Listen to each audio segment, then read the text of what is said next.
Hi friends, welcome to Mona kitchen. இன்றைக்கி நான் என்ன செய்ய போகிறேன்னா, எண்ணெய் கத்திரிக்காய் வறுவல் எப்படி செய்யுதுன்னு பார்க்கலாம் வாங்க. நான் கத்திரிக்காய் பாருங்கள், இந்த மாதிரி நீல வாக்கில் கட் பண்ணி வாஷ் பண்ணி வச்சுருக்கேன். ஸோ அதை எடுத்துகிட்டு இப்போ இது கூட நான் மசாலா சேர்த்துக்கிறேன். கொஞ்சம் மஞ்சத்தூள், ஒரு ஸ்பூன் மிளகாய்த்தூள், கூடவே கொஞ்சம் ஒரு ஸ்பூன் மல்லித்தூள், ஒரு ஸ்பூன் சாம்பார் பொடி. இதெல்லாம் சேர்த்து, சாம்பார் பொடி இல்லைன்னா வீட்டில் அரைச்ச குழம்பு மிளகாத்தூள் இருந்து அது கூட சேர்த்துக்கோங்க. தேவையான அளவு உப்பு.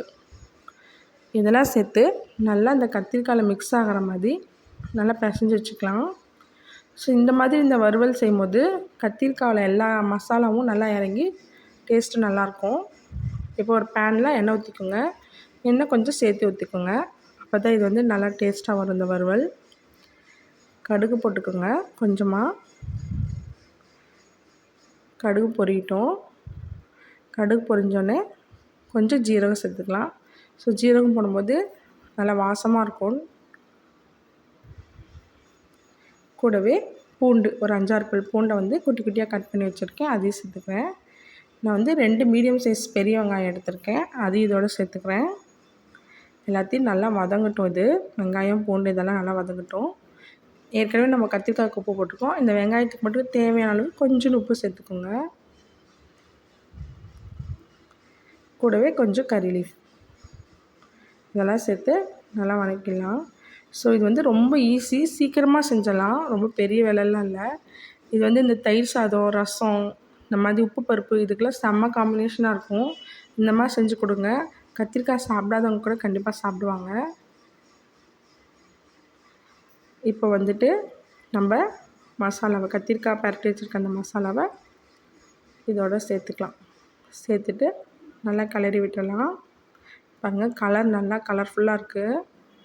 கத்திரிக்காய்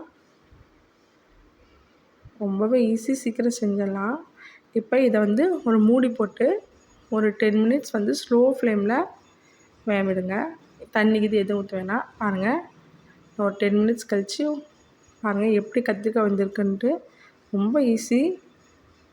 பாருங்கள், நல்லாவே கத்திரிக்காய் சாஃப்டாக வெந்துருச்சு. சூப்பராக இருக்குல்ல பார்க்கும்போதே. இந்த வீடியோ கண்டிப்பாக உங்களுக்கு பிடிக்கும்னு நான் நினைக்கிறேன்.